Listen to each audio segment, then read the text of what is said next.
Assalamualaikum warahmatullahi wabarakatuh. Alhamdulillah ala ni'matillah la haula wa la quwata illa billah amma ba'd. Anak-anakku semuanya yang dirahmati oleh Allah, mari pada pertemuan yang baik ini kita awali dulu dengan baca basmalah. Bismillahirrahmanirrahim. Baik anak-anak, kita akan membahas materi di LKM paket 1 dan 2. Nah, ini paket 1, silakan perhatikan baik-baik. Nomor 1 yang ditanyakan adalah ayat yang terdapat di dalam kotak hudal lil muttaqin. Artinya petunjuk bagi orang-orang yang bertakwa. Nah, jawabannya C. Nomor 2. Nomor 2, perbedaan antara iman kepada kitab terdahulu dengan iman kepada kitab Al-Qur'an. Nah, jawabannya adalah C. Yakin sepenuh hati bahwa Allah telah menurunkan kitab-kitab Allah dan melaksanakan isi Al-Quran dalam kehidupan sehari-hari. Jadi kita yakin bahwa Taurat, Injil, ya, Zabur, Injil itu adalah kitab yang sudah atau pernah diturunkan oleh Allah. Kita yakin. Tetapi di dalam amalan kehidupan sehari-hari yang wajib kita ikuti, yang wajib kita pedomi, yang wajib kita amalkan di dalam kehidupan sehari-hari adalah Al-Quran. Nomor 3. Di dalam surat Al-Baqarah ayat 213. Di sini ada ayat di dalam kotak mubasysyirina wa mundhirina. Artinya kabar gembira dan peringatan. Nah, jawabannya B. Kemudian kumpulan wahyu atau perintah Allah yang diturunkan kepada Rasul itu bentuknya ada dua, yaitu suhuf dan kitab. Nah, di bawah ini yang bukan, ya pertanyaannya, yang bukan menunjukkan perbedaan antara suhuf dan kitab. Yang pertama, kitab lebih lengkap daripada suhuf, itu perbedaan. Yang ditanyakan adalah yang bukan menunjukkan perbedaan. Jawabannya adalah C. Kitab Allah, kitab adalah wahyu Allah dan suhuf adalah firman Allah. Sama saja ya. Jadi nomor C ini tidak menunjukkan perbedaan. Nomor 5. Hal yang berkaitan dengan keyakinan. Ya. Seperti mengisahkan Allah, meyakini adanya surga neraka di dalam kitab Al-Qur'an. Berarti isi pokok Al-Qur'an yaitu bicara tentang akidah. Jadi apa yang dibicarakan tadi adalah bicara tentang akidah. Kemudian nomor 6. Kitab Allah berarti kitab yang berisi perintah dan larangan. Salah satunya adalah kitab Taurat. Kitab Taurat adalah kitab yang diwahyukan kepada Nabi Musa. Jawabannya gampang ya. Nomor 7, pertanyaannya. Ini kabar gembira. Kabar gembira yaitu barang siapa yang berbuat baik dan taat kepada Allah, maka ia akan masuk surga. Ini kabar gembira. Atau mubasysyirin. Kemudian mundhirin adalah peringatan. Barang siapa yang tidak menjalankan perintah Allah, maka ancamannya adalah neraka. Ini jawabannya D. Kemudian nomor 8. Perhatikan ayat Al-Quran berikut. Walaqad ataina Musal kitaba la'allahum yahtadun. Jadi ayat tersebut menjelaskan kepada kita bahwa Nabi Musa mendapatkan kitab Taurat agar mereka mendapatkan petunjuk. Jawabannya A. Nomor 9. Kitab yang wajib kita imani ada 4. Kemudian segala hal yang berkaitan dengan tata cara sholat, zakat, puasa dan seterusnya itu di dalam Al-Quran, isi pokok Al-Quran berupa ibadah. Kemudian 11. Salah satu isi pokok Al-Quran adalah tarikh. Tarikh itu kisah-kisah orang dan umat terdahulu. Ya, jawabannya A. Kemudian 12. Berdasarkan surat Al-Isra ayat 55, Allah telah memberikan suhuf kepada Nabi Idris. Nabi Idris menerima suhuf sebanyak, ada yang tahu? Jawabannya 30. Nabi Ibrahim 10. Kemudian Nabi Sis 50. Pertanyaan selanjutnya nomor 13. Rujukan hukum syariah yang berlaku bagi umat Nabi Daud. Nabi Daud kitabnya Taurat, ya, Zabur. Tapi rujukan hukum syariahnya adalah kitab Taurat. Kemudian Taurat dikenal ya ajaran hukum syariah yang terdapat di dalam kitab Taurat tersebut dikenal dengan istilah Ten Commandment. Nah, nomor 15. Laqad kafaral ladzina qalu innallaha huwal masih ibnu Maryam. Ini surat Al-Maidah ayat 17. Ya, ini menegaskan bahwa sungguh ya, kafir orang yang mengatakan sesungguhnya Allah adalah Al-Masih putra Maryam. Kafir mereka yang mengimani bahwa Nabi Musa itu adalah Tuhan. Ya. Kemudian umat Islam wajib beriman kepada kitab-kitab Allah yang telah diturunkan kepada nabi pilihan. Berikut yang bukan ya cara mengimani kitab Al-Qur'an dan kitab sebelumnya. Pertama, beriman kepada kitab sebelum cukup beriman saja bahwa Allah pernah menurunkan kitab tersebut. Benar. Beriman kepada Al-Qur'an wajib mengerti dan memahami dan mengamalkan isinya. Betul. Mengambil yang baik dan yang tidak bertentangan dengan kitab Al-Qur'an. Betul. Menjalankan isi kitab tersebut secara keseluruhan. Nah, ini jawabannya berarti C. Ini jawabannya adalah D, maaf. Terus kemudian 17. Perhatikan ayat Al-Qur'an berikut. Inna nahnu nazalna dzikra wa inna lahu lahafidun. Ini surat Al-Hijr ayat 9 ya, berisi tentang penegasan bahwa Allah ya akan menjaga Al-Qur'an ya secara Allah akan menjaga Al-Qur'an. Ya, inna sesungguhnya nahnu kami nazalna menurunkan az-dzikra Al-Qur'an ya sebagai pengingat wa inna dan sesungguhnya kami lahu ya baginya untuk Al-Qur'an lahafizun akan menjaganya. Jadi Allah akan menjaga Al-Qur'an. Caranya bagaimana? Tentunya pertama Al-Qur'an mudah dihafal. Yang kedua, Al-Qur'an sejak awal dicatat oleh Nabi Muhammad SAW. Yang ketiga, setiap tahun Nabi Muhammad itu mendapatkan murojaah ya bersama malaikat Jibril di bulan Ramadan dan seterusnya. Jadi intinya Al-Qur'an itu akan dijaga oleh Allah dengan berbagai cara yang di dalamnya ada kemudahan-kemudahan, mukjizat-mukjizat yang luar biasa. Kemudian 18, perhatikan hadis berikut. Ma askara katsiruhu faqaliluhu haraman. Apa saja yang memabukkan, yang banyak memabukkan apa? Nah, kemudian faqaliluhu maka sedikit pun juga haram. Jawabannya C. Kemudian khamr itu artinya penutup atau menutupi. Yang dimaksud penutup atau menutupi itu adalah jawabannya D. Akal pikiran dari mengetahui keadaan yang sebenarnya. Jadi yang dimaksud menutupi itu menutupi akal pikiran. Nomor 20. Sebagian dari umat Nabi Muhammad ada yang meminum khamar. Terus kemudian ia menyebut dengan nama-nama yang lain, yang berbeda. Ya bisa padat, bisa cair. Berikut yang bukan termasuk yang diharamkan. Ini contoh-contoh. Bir, alkohol yang memabukkan, heroin, pil rohypnol, ganja, morfin. Nah, yang D itu sari anggur dan kurma. Betul, jawabannya D. Kemudian nomor 21 anak-anak. Jelaskan dua macam jujur beserta contohnya. Jujur perkataan, jujur perbuatan. Perkataannya benar jika dia bicara benar. Jujur perbuatan, jual beli misalnya, ya. Ya, kalau sekilo ya sekilo, jangan sekilo kemudian dikurangi satu. Kemudian sebutkan 3 cara menumbuhkan sifat jujur. Yang pertama, tanamkan keimanan dalam diri kita, ya, keyakinan dalam diri kita, ya, bahwa Allah selalu melihat apa yang kita lakukan. Jadi tanamkan keimanan. Keimanan itu lisannya, hatinya, perbuatannya dijaga. Yang kedua, yakinlah bahwa kejujuran itu akan membawa kebaikan dan kebaikan akan membawa ke surga.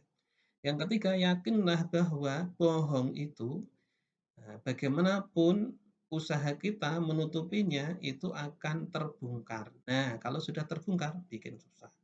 Sebelum terbongkar juga bikin susah. Gitu ya.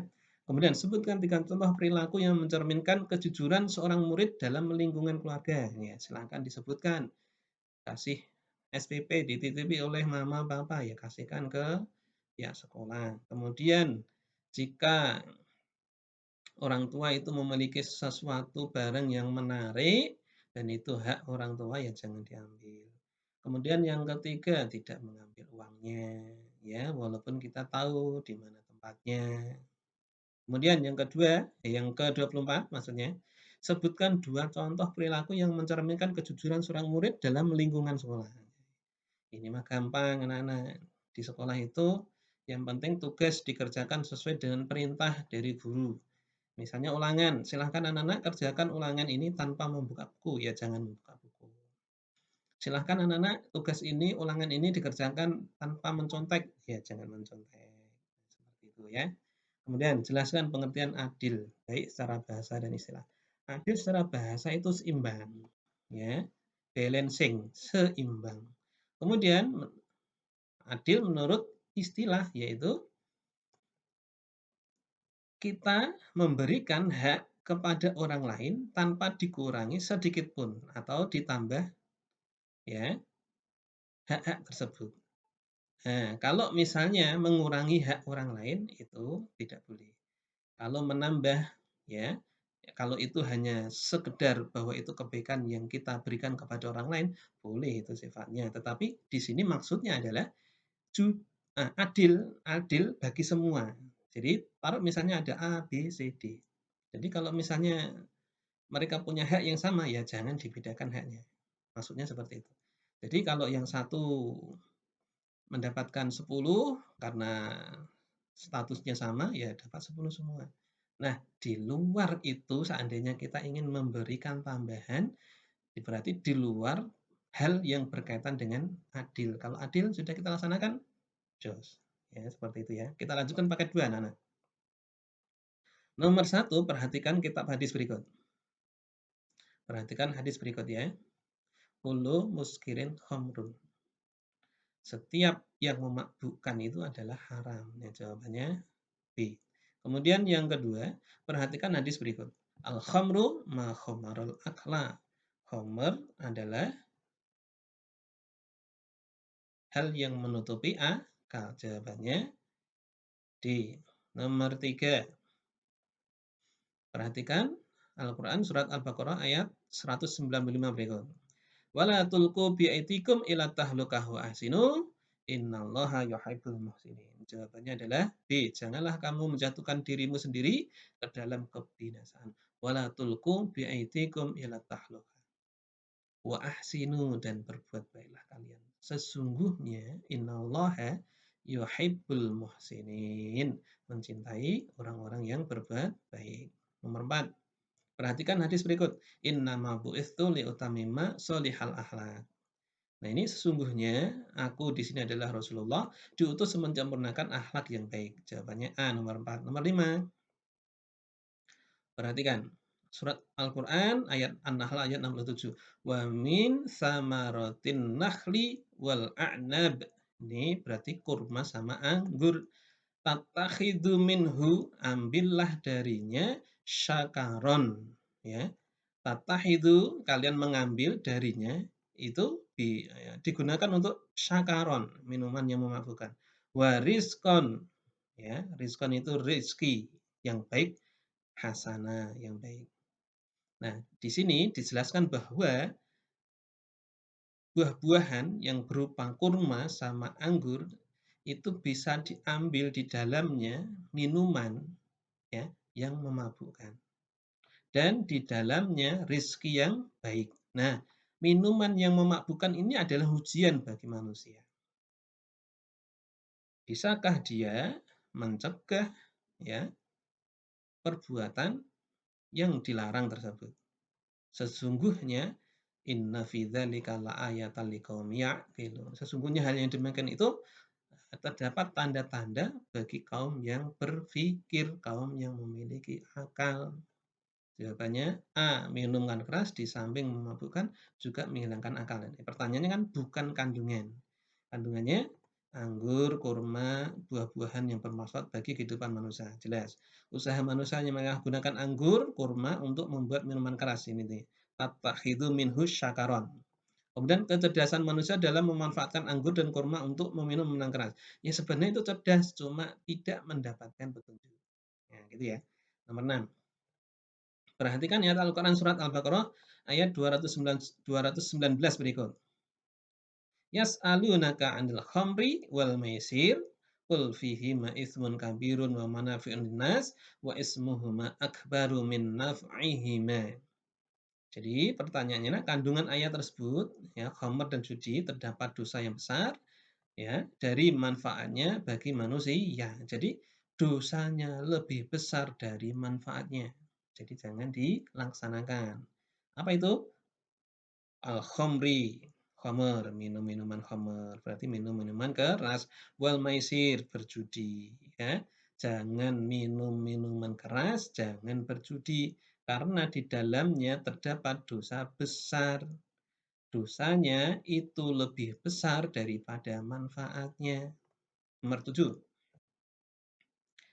Perhatikan surat Al-Qur'an An-Nisa ayat 43 ini. Ya ayyuhalladzina amanu la taqrabus sholata wa antum sukara. Sini, wahai orang-orang beriman, la taqrabus sholata. Jangan engkau mendekati sholat wa antum sukara. Jika kalian dalam keadaan mabuk, hatta ta'lamuna ma taqulun. Hingga kalian mengetahui apa yang kalian ucapkan. Jadi, kalau dalam keadaan mabuk, jangan menjadi imam sholat. Kalau dalam keadaan mabuk, jangan menjadi pemimpin di dalam sholat. Nah, di sini ayat ini menegaskan bahwa ayat ini ya awalnya pada saat itu memang belum ada larangan untuk diharamkan. Ya, maka di sini orang-orang yang beriman la taqrabus sholata. Jadi saat itu minum minuman keras masih diperkenankan tapi sudah dilarang. La taqrabus sholata dilarang ketika mabuk tidak boleh sholat. Ya, jelas ya. Jawabannya A. Larangan mendekati sholat saat mabuk. Kemudian perhatikan ayat Al-Quran surat Al-Maidah ayat 90 berikut. Ya ayyuhalladzina amanu innamal khamru wal maisiru wal ansabu wal azlamu ritsun min amali syaitan. Nah, ini baru tegas dan jelas bahwa ya bagi orang-orang yang beriman, khamr, judi, terus wal ansabu, ya ini menyembah berhala, wal azlamu itu apa? Apa istilahnya? Mengundi nasib dengan anak panah. Rijsun itu perbuatan keji, kotor ya, perbuatan nista. Apa itu? Min amali seton, dari perbuatan seton.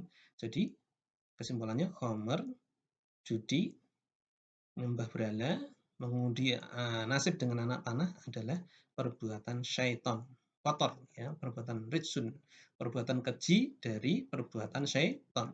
Jawabannya judi, khamr, mengundi nasib dengan anak panah adalah pertanyaannya di bawah ini yang bukan termasuk kandungan, ya. Jawabannya judi, khamr, mengundi nasib dengan anak panah ada manfaatnya. Berarti ini salah ya. Jawabannya itu D, tetapi yang ditanyakan adalah yang bukan termasuk kandungan. Nah, yang bukan termasuk kandungan. Kalau yang bukan, jawabannya D. Kalau yang ditanyakan itu kandungan, berarti jawabannya A, B, dan C. Seperti itu ya. Baik, kita lanjutkan. Nomor 9. Judi dalam hukum syar'i disebut al-maisir. Hal yang menyebabkan judi diharamkan yaitu ciri dari judi adalah menguntungkan satu pihak dan merugikan pihak lain. 9b. 10. Jawabannya D. Judi secara jelas disebutkan di dalam surat Al-Maidah ayat 90 ya, termasuk perbuatan syaitan. Nah, di sini contoh ya di bawah ini adalah muamalah yang dikategorikan bagian dari judi. Jawabannya D, jajanan anak berhadiah, main kelereng, dan kalah traktir. Ini kan di dalamnya ada sifat-sifat judi. Ya, ada di dalamnya sifat-sifat judi, walaupun itu permainan. Dijauhi. Nomor 11, perhatikan hadis berikut. Al-mu'minu lil mu'mini kal bunyanu yashuddu ba'duhu ba'dan. Kandungan hadis tersebut, jawabannya D, mukmin satu dengan mukmin yang lain seperti bangunan yang saling menguatkan ya. Yashuddu ba'duhu ba'dan, saling menguatkan satu dengan yang lain. Nomor 12. Perhatikan hadis berikut. La taghdab walakal jannah. La, jangan taghdab marah bagimu surga. Janganlah engkau marah, maka bagimu surga. Jawabannya C. Nomor 13. Sifat jujur akan menimbulkan kebaikan. Dan kebaikan akan mengantarkan seseorang ke surga. Maksud dari pernyataan singkat tersebut yaitu wajib bagi kita berlaku jujur. Karena kalau kita tidak jujur, tidak akan masuk surga. Nomor 14. Perhatikan pernyataan berikut. Ya, silahkan dibaca. 1, 2, 3, dan 4 ini. Pernyataan yang sesuai dengan nilai-nilai ajaran Islam diwakili oleh angka 2. Sekuat-kuat orang yang beriman ialah yang bisa menahan amarah. Nomor 15. Perhatikan pernyataan berikut. Pernyataan yang sesuai dengan norma-norma ajaran Islam diwakili oleh angka curang adalah bagian dari demokrasi. Wah, ini pernyataan yang sangat buruk. Janganlah jujur karena akan membawa malapetaka. Ini juga pengecut. Ya, kita tidak berani berkata jujur. Tidak jujur asal membawa kemakmuran, tidak masalah. Nah, ini juga termasuk pecundang.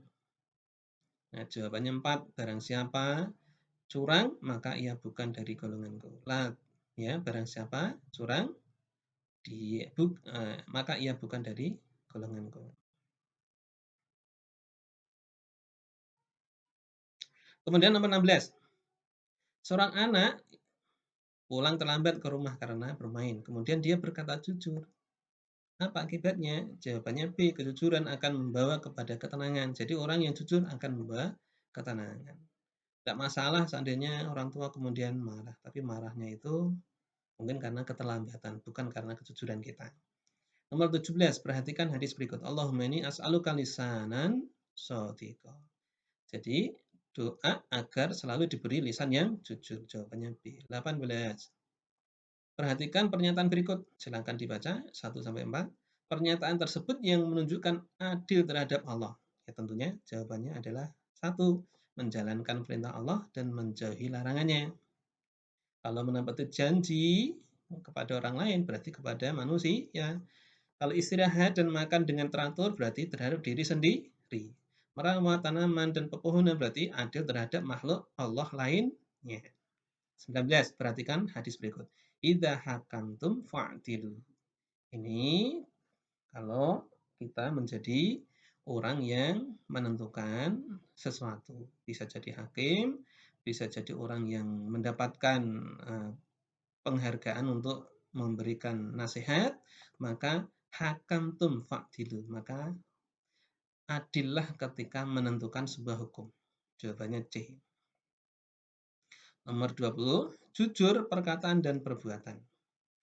Pertanyaannya, berikut yang bukan termasuk jujur di rumah. Nah, ini silahkan dibaca.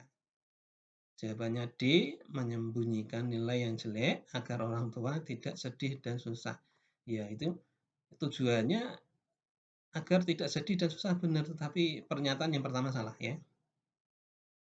Nomor 21 ini isian. Bagaimana hukumnya khamr namun diniatkan sebagai obat? Nah, ini jawabannya innahu laisa bidawain walakinnahu da'un. Jadi khamr itu tidak bisa menjadi obat. Ya, khamr ya tetap khamr. Sesuatu yang memabukkan adalah tetap sesuatu yang memabukkan.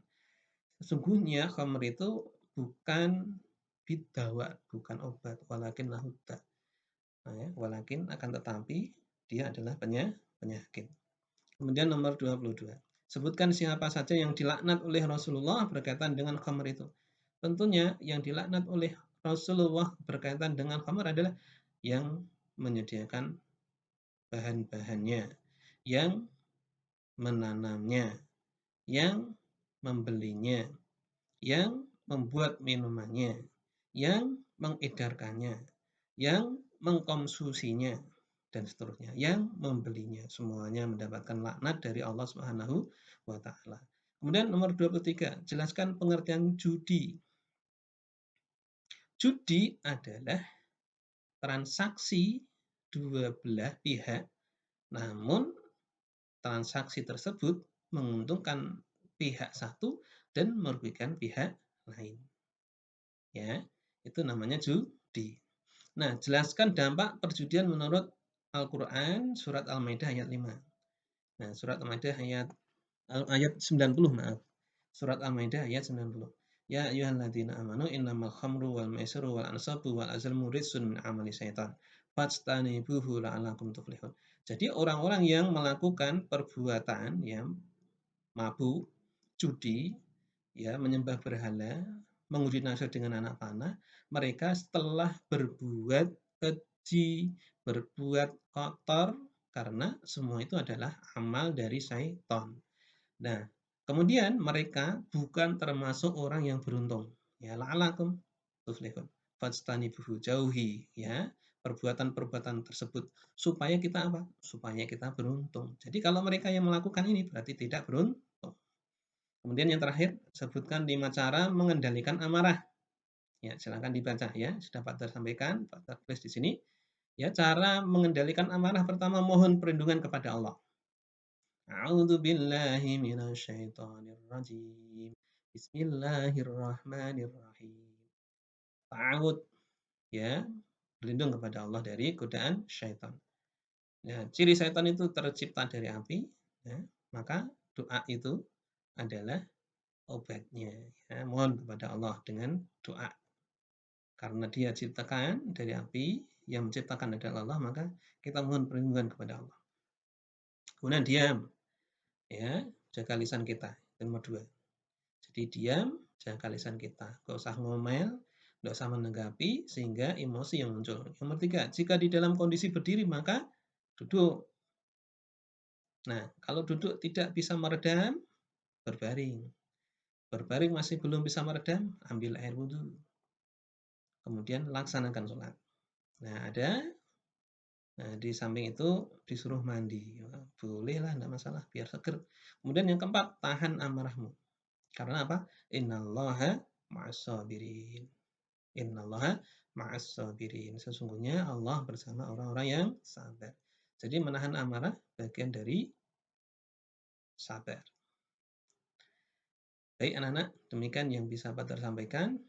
Paket 1, paket 2 adalah bahan untuk persiapan tengah semester. Silahkan dipelajari dengan baik. Semoga kalian bisa mengikuti video pembelajaran ini dengan baik pula. Nah, silahkan perhatikan baik-baik. Ya, di situ sudah ada jawabannya. Dan ini, link ini, atau video ini nanti bisa kalian ulang-ulang. Ya, bisa kalian ulang-ulang sebelum penilaian tengah semester. Demikian, mari kita akhiri dengan baca hamdalah bersama-sama. Alhamdulillahirabbil alamin. Subhanakallahumma bihamdika asyhadu an la ilaha illa anta astaghfiruka wa atubu ilaik. Assalamualaikum warahmatullahi wabarakatuh. Waalaikumsalam warahmatullahi wabarakatuh.